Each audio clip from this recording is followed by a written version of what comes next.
Hello friends, welcome to Bree future. आप यहाँ screen पे देख सकते हैं चीन ने 1990 के बाद पहली बार निकारागुआ में अपना दूतावास खोला है। या फिर आप यहाँ देखिए, China opens embassy in Nicaragua for first time since 1990, यानी 1990 के बाद से चाइना ने पहली बार निकारागुआ के अंदर अपनी एम्बेसी खोली है। इसके बारे में जो कंप्लीट डिटेल्स है वो हम लोग यहाँ पे देखते हैं। सबसे पहले हम लोग बात करते हैं कि निकारागुआ की जो लोकेशन है वो कहाँ पर दिखती है। पहले आप वो देखिए। यहाँ पर आप देखिए निकारागुआ की अगर हम बात करें तो निकारागुआ का जो बॉर्डर है वो लगा हुआ है होंडुरस और कोस्टा रिका के साथ। होंडुरस और कोस्टा रिका के साथ इधर पड़ता है पैसिफिक ओशियन और इधर आता है कैरेबियन सी। पहली चीज़ क्या देखनी है यहाँ पे, निकारागुआ के बॉर्डर पे पड़ता है होंडुरस और यहाँ पे क्या है, कोस्टा रिका। इधर है पैसिफिक ओशियन, इधर है कैरेबियन सी, यानी between Pacific Ocean and Caribbean Sea Nicaragua पड़ता है। उसके अलावा इसकी जो कैपिटल है वो यहाँ देख सकते हैं आप। वो कैपिटल यहाँ पे क्या है, मनागुआ। मनागुआ क्या है, निकारागुआ की कैपिटल है, ये भी ध्यान रखना है आपको। और अगर हम बात करें वर्ल्ड मैप के अंदर, अगर हम देखें यहाँ पे, आप यहाँ देख सकते हैं हमारा प्यारा भारत है, इंडिया। और यहाँ से जब हम यहाँ पर जाएंगे तो ये आता है निकारागुआ। निकारागुआ एक नॉर्थ अमेरिकन कंट्री है। ये आपको ध्यान रखना है कि ये नॉर्थ अमेरिका जो कॉन्टिनेंट है वहाँ पे देखने को मिलता है निकारागुआ। और ये आप यहाँ पे देख सकते हैं, यहाँ पे क्या है, ये निकारागुआ है, राइट। आइए थोड़ा और जो डिटेल से देखते हैं इसके बारे में। यहाँ पर आप देख सकते हैं Nicaragua set between the Pacific Ocean and Caribbean Sea, यानी जो निकारागुआ है वो पैसिफिक ओशियन और कैरेबियन सी के बीच में आता है। अगर हम बात करें कैपिटल की, कैपिटल क्या थी, मनागुआ। यहाँ के जो प्रेसिडेंट हैं वो अभी हैं डैनियल ओर्टेगा। Daniel Ortega. और मैं आपको यहाँ बता दूँ कि निकारागुआ का जो हेड ऑफ स्टेट होता है या फिर हेड ऑफ जो गवर्नमेंट है, दोनों ही वहाँ का जो प्रेसिडेंट है वो होता है, राइट। यानी हेड ऑफ स्टेट और हेड ऑफ गवर्नमेंट जो होता है वो प्रेसिडेंट वहाँ का होता है निकारागुआ का। तो ऐसे में अभी की जो प्रेसिडेंट है वो वहाँ की कौन है, डैनियल ओर्टेगा है। और अगर हम बात करें निकारागुआ करेंसी के बारे में, तो करेंसी क्या है, करेंसी है निकारागुअन कोर्डोबा। निकारागुअन कोर्डोबा या फिर राइट, निकारागुअन कोर्डोबा। कॉन्टिनेंट कहाँ पे, कॉन्टिनेंट किस कॉन्टिनेंट के अंदर आता है निकारागुआ, यह आता है नॉर्थ अमेरिका के अंदर आता है, नॉर्थ अमेरिका के अंदर। जैसा अभी आपने यहाँ पे देखा, राइट, जैसा अभी आपने यहाँ पे देखा कि यहाँ पे क्या है, निकारागुआ आपको देखने को मिल रहा है। अगर एक मैप और देखें यहाँ पे, तो ये होंडुरस हो गया, ये कोस्टा रिका हो गया, इधर पैसिफिक ओशियन है और इधर जो है कैरेबियन सी है। और यहाँ पे निकारागुआ, जो कैपिटल इसकी कहाँ है, कैपिटल इसकी मनागुआ यहाँ पे आपको देखने को मिलेगी। आइए अब देखते हैं इसके बारे में जो कंप्लीट डिटेल्स है वो देखते हैं कि किस तरीके से जो चीन ने अब अपनी जो एम्बेसी है वो निकारागुआ के अंदर उसे ओपन की है, खोली उसे है, राइट। उससे पहले आप चैनल को सब्सक्राइब कर लीजिए ताकि और जो वीडियो आती है करंट अफेयर्स की आपको प्रॉपर प्रोवाइड होती रहे अगर आप किसी गवर्नमेंट एग्जाम की तैयारी कर रहे हैं। यहाँ पर आप देख सकते हैं कि चीन ने वर्ष 1990 के बाद से पहली बार निकारागुआ में दूतावास खोला है। अब ये जो लाइन निकल के यहाँ पे आ रही है कि 1990 के बाद से, क्या उसके पहले था, क्या उसके पहले निकारागुआ के अंदर चीन की जो एम्बेसी है वो वहाँ पे अवेलेबल थी?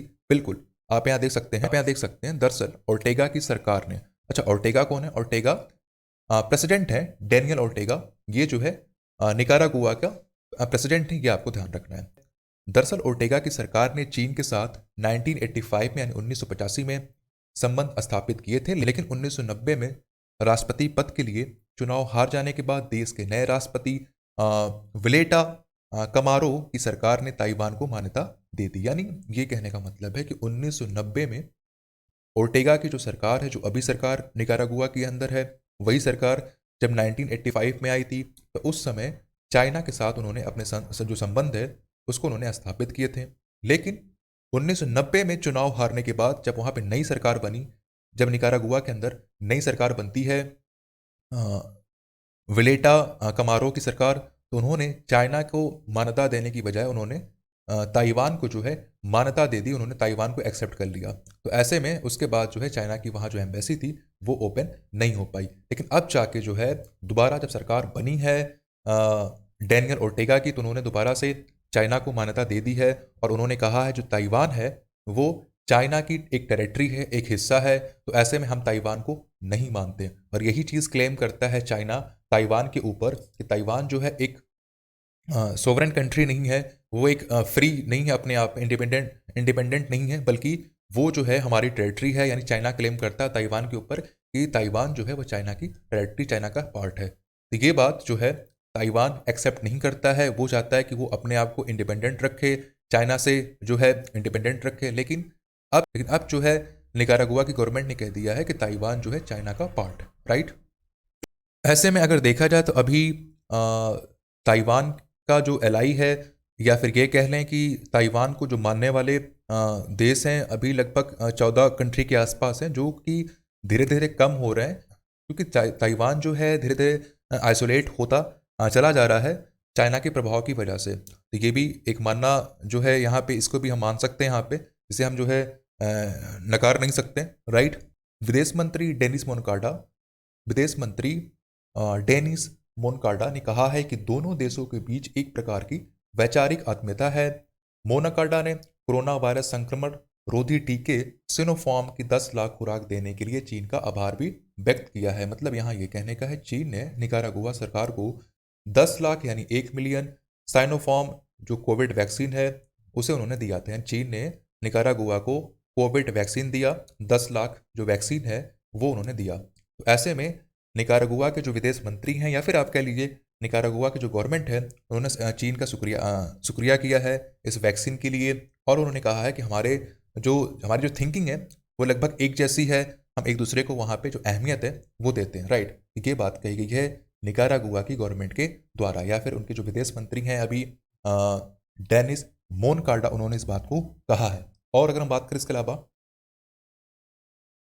निकारागुआ की सरकार ने ताइवान के साथ 9 दिसंबर को संबंध समाप्त कर लिए थे। यानी निकारागुआ की जो गवर्नमेंट है उन्होंने 9 दिसंबर को ताइवान के साथ अपने संबंध समाप्त कर दिए थे। उन्होंने कहा था ताइवान को हम नहीं मानते, और ताइवान जो है चाइना का टेरिटरी है या फिर चाइना का पार्ट है। ये बात कही गई थी निकारागुआ के द्वारा। और उन्होंने जो है जल्द से जल्द ताइवान को ये कहा था कि अपनी आप एम्बेसी जो है उसे आप खाली करिए, आप वहाँ से प्रस्थान करिए। और ये बात कही गई थी निकारागुआ की गवर्नमेंट के द्वारा। आगे आप यहाँ पे देखिए, और पिछले सप्ताह उसने ताइवान के दूतावास कार्यालय बंद कर दिए। यानी पिछले अगर हम वीक की बात करें तो निकारागुआ की जो गवर्नमेंट, उन्होंने ताइवान के जो एम्बेसी है उसको उन्होंने बंद कर दिया। और ऐसे में ताइवान के जो राजनयिक हैं, जो एम्बेसडर हैं, वो वहाँ से प्रस्थान करने से पहले, यानी अपनी एम्बेसी से प्रस्थान करने से पहले, उनका ये प्लान था कि ताइवान की एम्बेसी को वो क्या करेंगे, वो जो है कैथोलिक यानी रोमन कैथोलिक को दान कर देंगे। लेकिन निकारागुआ की गवर्नमेंट ने कहा कि नहीं, आप इस तरह से दान नहीं कर सकते, ये अवैध हो जाएगा। तो ऐसे में निकारागुआ की गवर्नमेंट ने ताइवान की जो एम्बेसी है उसको दान करने से रोक दिया। इसके बाद ताइवान का जो रिएक्शन आता है कि ये एक तरीके से इंटरनेशनल जो भी रूल्स हैं उसका हनन किया जा रहा है। ये बात कही गई ताइवान की गवर्नमेंट के द्वारा। ये जो कंप्लीट डिटेल्स है वो मैंने आपके साथ यहाँ पे शेयर कर दी है। और देखते हैं कि अब जो एम्बेसी है उसका जो चाइना वो क्या करता है, अब ये आगे देखना होगा। लेकिन अब जो है चाइना ने अपनी एम्बेसी वहाँ पे ओपन कर ली है निकारागुआ के अंदर। तो यहाँ पे जो कंप्लीट डिटेल्स है वो मैंने आपको यहाँ पे दे दी है। अगर वीडियो आपके लिए हेल्पफुल रही हो, पसंद आई हो, तो लाइक करिए, सब्सक्राइब करिए चैनल को हमारे, और शेयर भी करिए। Thank you so much.